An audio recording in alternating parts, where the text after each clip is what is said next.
भी थक गए, लोगों ने कहा बहुत हो गया यार ये प्रेजुडिस, नफरत की बातें, ये करो, बॉयकॉट करो, ये करो। वो लोग थूक के भाग गए हैं देखने के लिए। और जो जिस तरह से नाच रहे हैं, उनका भी स्टेटमेंट है कि बस वो आप बंद करो, क्योंकि ये एक अजीब सा ट्रेंड है। लोग सिनेमा हॉल में घुस भी गए तब भी जबरदस्ती घुस के निकाल रहे हैं, मत देखो। हाँ, अरे फिल्म देखना कब से देश के प्रति गद्दारी हो गई या दुश्मनी हो गई। Hello everyone, this is Divya Kochur and you're watching TV9 Bharatvarsh. आज के हमारे स्पेशल गेस्ट जिनका डायरेक्शन, स्टोरी टेलिंग और राइटिंग इंडियन सिनेमा में हमेशा से एक बहुत बड़ा इम्पैक्ट करता रहा है।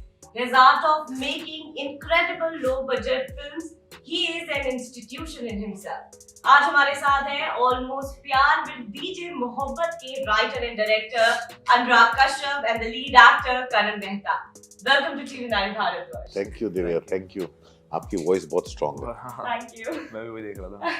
सबसे पहले बहुत बहुत आप दोनों को congratulation. Thank you. Your film got premiered in Marrakesh international film festival. तो एक ऐसी फीलिंग होती है इंडियन सिनेमा को इंटरनेशनल स्टेज पे प्रेजेंट करना।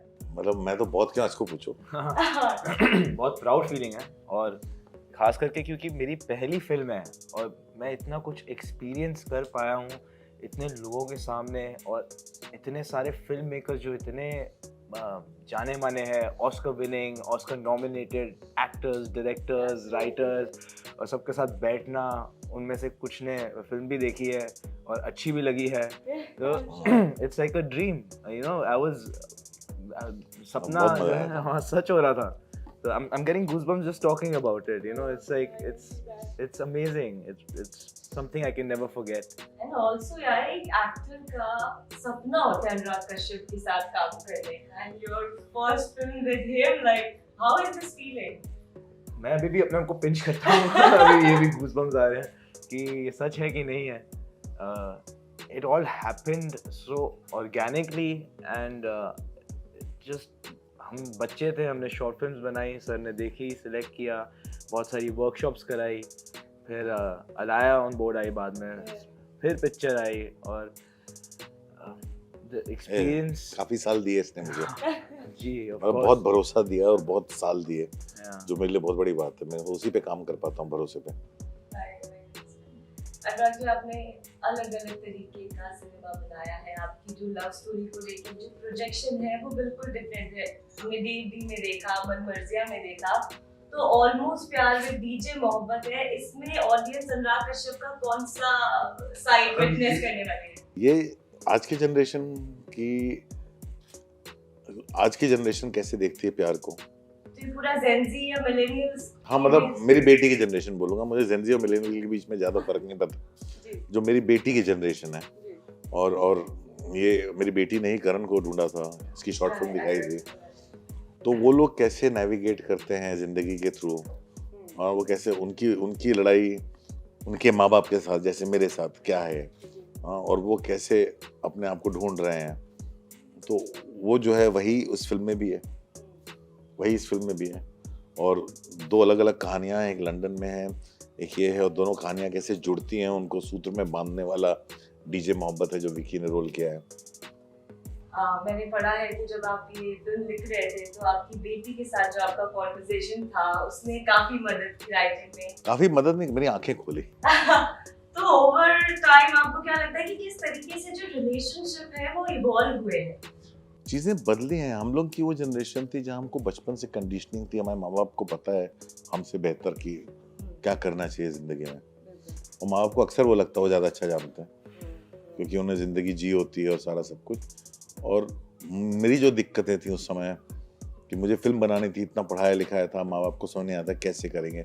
उनका जो प्यार है वो प्यार से उनकी इनसिक्योरिटी स्टेम होती है, तो कई बार इनसिक्योरिटी के बावजूद वो ट्रस्ट करके छोड़ देते हैं और कई बार नहीं छोड़ते हैं। तो ये फिल्म जो है उन्हीं चीज़ों को दर्शाती है कि हाँ, ये जो बच्चे हैं ये ज़िंदगी में क्या क्या देख रहे हैं। ये सोशल मीडिया की जनरेशन है, ये हर साल जो एक नए आईफोन के साथ बदलती रहती है, हाँ, नए नए चीज़ें हैं, हर स्लैंग के साथ बदलती हैं, और ये लोग खुश हैं, ये लोग खुश हैं। और हम माँ बाप जिनको समझ में नहीं आता है क्या कर रहा है, हम अक्सर कूद पड़ते हैं उनकी ज़िंदगी संवारने के लिए, और मोर ऑफन देन नॉट हम लोग बिगाड़ देते हैं। क्योंकि हम आइडिया नहीं लगा पाते कि हम उनकी जनरेशन में जी रहे हैं, ये हमारे हाँ, हम उनकी generation में जी रहे हैं, हाँ। करते रहते हैं, हाँ, मतलब हम लोग उनकी दुनिया में जी रहे हैं, वो हमारी दुनिया में नहीं जी रहे हैं, वो सिर्फ हमारे घर में है। तो जब हम इस जनरेशन की बात करते हैं, जो म्यूजिक है वो बहुत वाइटल रोल प्ले करता है। बहुत ज्यादा तो आमिर के साथ आपने ऑलरेडी काफी मूवीज में काम काफी किया सारा, है, हाँ। बहुत शानदार काम किया। तो इसके लिए हमें बहुत अनलर्न करना पड़ा। हाँ वही मतलब exactly। मैंने कहा अमित भी अभी 40s में है, मैं 50 का हो चुका हूँ, शैली पाजी 50 के हैं। मैंने कहा हम लोग को शैली पाजी मनमर्जियाँ वाला पोएट्री नहीं चलेगा, हमें थोड़ा सा अपने बच्चों के हिसाब से सोचना पड़ेगा, उनकी भाषा इस्तेमाल करनी पड़ेगी। Exactly। तो वो बहुत होमवर्क करना पड़ा, बहुत ज्यादा समय लगा। डीजे थिंग है कि you know techno and beats, it's very critical thing. मतलब आप बहुत उन ज्यादा। लोगों से बिना बातचीत किए तो आप नहीं कर सकते नहीं। और प्लस यही लोग हमारे बाउंस बोर्ड थे, हमने इन्हीं से कहानी चुराई है। मैंने जो आता है वो रिटन डायरेक्टेड होना चाहिए, स्टोलन एंड डायरेक्टेड। मैंने इन्हीं से चुराई है, इन्हीं की बातों से चुराई है, इन्हीं की चीज़ों से चुराई है, आइडिया सारे इन्हीं लोगों से चुराए हैं। मैं बहुत बातें करता था इनसे और जो समझ में आता था वो फिल्म में डालता रहता So था। you like techno trap, इस तरीके का म्यूजिक, या कुछ ऐसा आइडिया दिया है आपने अमित जी को या अनुराग जी को? मैंने तो कोई आइडिया नहीं दिया। नहीं, तुमने सुनाया है बहुत सारे गाने। हाँ, गाने वगैरह ये ऐसे ऐसा म्यूजिक सुनाता था जो मैं फिर अमित को भी सुनाता था। अच्छा। यहाँ ये म्यूजिक सुन रहे हैं लोग, अमित बोलता है क्या है ये, और फिर उसको कुछ करना जो पड़ता मुझे था। पसंद आता था या मैं कहीं सुना हो, मैं सर को फॉरवर्ड कर देता था कि सर ये बहुत अच्छा ट्रैक है, एक बार सुन लो।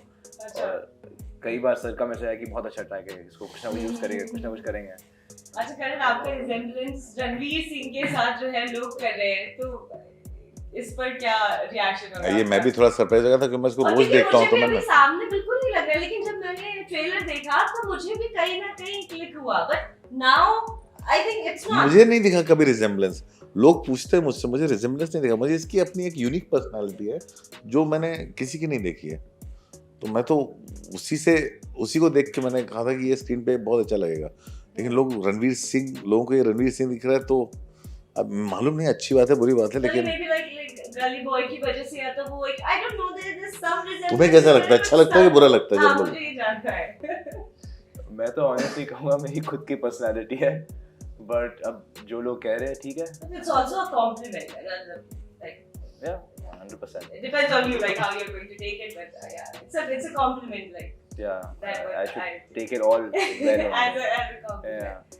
Ajay, you talk about Pathaan, like Pathaan revived Bollywood, and you know who else? नहीं, Bollywood was never dead. Yeah.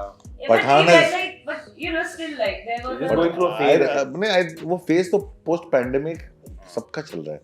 It is not about Bollywood, it is across the world. See post pandemic आप Hollywood में देखो ना, इस समय जो Oscar nominated film है उसमें 3 को छोड़ के बाकी बॉक्स ऑफिस पे नहीं वर्क की ना। वो तो काफी टाइम से। सो ये पोस्ट पैंडेमिक फेज ही अलग है। लोगों की सिनेमा देखने की आदत बदल गई है, वो स्पेक्टिकल देखने जाते हैं सिनेमा में, या कोई चीज़ बहुत कमाल की नहीं हो जैसे everything everywhere all at once, वो देखने गए, और बाकी उनको मालूम है कभी ना कभी देख लेंगे OTT पे। तो वो फिल्में जो है लॉन्ग रन में सारी की सारी वर्क करती हैं। हाँ, मतलब जो थिएटर पे ना भी चले तो वो OTT पे। और बॉलीवुड बॉयकॉट बॉलीवुड एक बहुत ही वेस्टेड ट्रेंड था वो, to negate, because film industry जो है एक सॉफ्ट पावर होती है। हाँ, वो सॉफ्ट पावर की जो ताकत इतनी भी होती है जो आज हमें पठान में देखने को मिल रहा है, जो लोगों तक रीच करती है। लोग भी थक गए, लोगों ने कहा बहुत हो गया यार ये प्रेजुडिस, नफरत की बातें, ये करो, बॉयकॉट करो, ये करो। लोग थूक के भाग गए हैं देखने के लिए, और जो जिस तरह से नाच रहे हैं उनका भी स्टेटमेंट है कि बस हुआ, बंद करो, क्योंकि ये एक अजीब सा ट्रेंड है। लोग सिनेमा हॉल में घुस भी गए तब भी जबरदस्ती घुस के निकाल रहे हैं, मत देखो। हाँ, अरे फिल्म देखना कब से देश के प्रति गद्दारी हो गई या दुश्मनी हो गई? तो इस तरह के नैरेटिव बनाए जाते हैं। तो काफी मैं फिर से कहूँगा objection कि मोहब्बत से ही क्रांति आएगी। हाँ, मतलब मोहब्बत से ही क्रांति आएगी। SRK because he has never reacted to any of those things, you know, और जब मूवी आई और तब it was a blast। उन्होंने जो भी बोलना था उन्होंने अपनी फिल्म से बोल दिया। से बोल दिया, absolutely right। बहुत फिल्म से बोल दिया, बहुत अच्छा था। Yeah, so I really want to talk about Alaya. Like, how was your experience working with her? It's good. I saw her the very first time I saw her reel. I was so surprised and I was blown by her range. And अब तो खैर बोलने की जरूरत नहीं, क्योंकि उनकी 2 फिल्में आ चुकी हैं और लोग देख चुके हैं, और लोगों को दिख चुका है जो मुझे दिखा था पहली बार। तो मतलब उसमें कहूँगा, मतलब बहुत मजा आता काम करने में। वो मेरे सेट पे मेरे दोनों लड़ते ही रहते थे आपस में, दोनों पुराने दोस्त हैं। अच्छा तो वो मेरी अच्छी बच्ची थी, मेरा बुरा बच्चा था। Good bad film. हाँ, और बाद में ये भी थोड़ा अच्छा बच्चा हो गया फिर। अच्छा तो what's the next project Anurag ji? Like मतलब वैसे हो रहा है कि वहाँ एक्शन है या आप लव स्टोरी बना रहे हैं, तो अब जो है अब अगली फिल्म है, एक थ्रिलर है, थ्रिलर एक्शन है, इमोशनल ड्रामा भी है, वो है बन चुकी है, उसके बारे में मैं ज्यादा बात नहीं करूंगा, वो आएगी। अच्छा ओके। और बात करें फिल्म की, तो विकी कौशल का कैमियो है, तो वो कैसे किस तरीके से ट्रांसफायर हुआ? वो बहुत सिंपल सी चीज थी, जब ये फिल्म लिख रहे थे तो हमने कहा था हमें वॉइस ऑफ लव चाहिए। मेरी जनरेशन की voice of love Shahrukh Khan है, मेरी जनरेशन का डीजे मोहम्मद शाहरुख खान है। तो हमने कहा शाहरुख खान के पास जाएंगे, कहानी तो बहुत यंग है, तो अगर शाहरुख खान नहीं तो कौन, डीजे मोहम्मद चाहिए हमें, शाहरुख खान नहीं तो कौन। तो फिर सबके मुंह से एक साथ ही निकला विकी कौशल। Oh lovely. विकी कौशल का वो इम्पैक्ट है इस जनरेशन के ऊपर। ये अलाया और भी 3-4-5 दोस्त, मेरी बेटी, सब लोग ने कहा विकी कौशल, विकी कौशल, विकी कौशल। मैंने कहा विकी को पूछा, विकी ने कहा हाँ।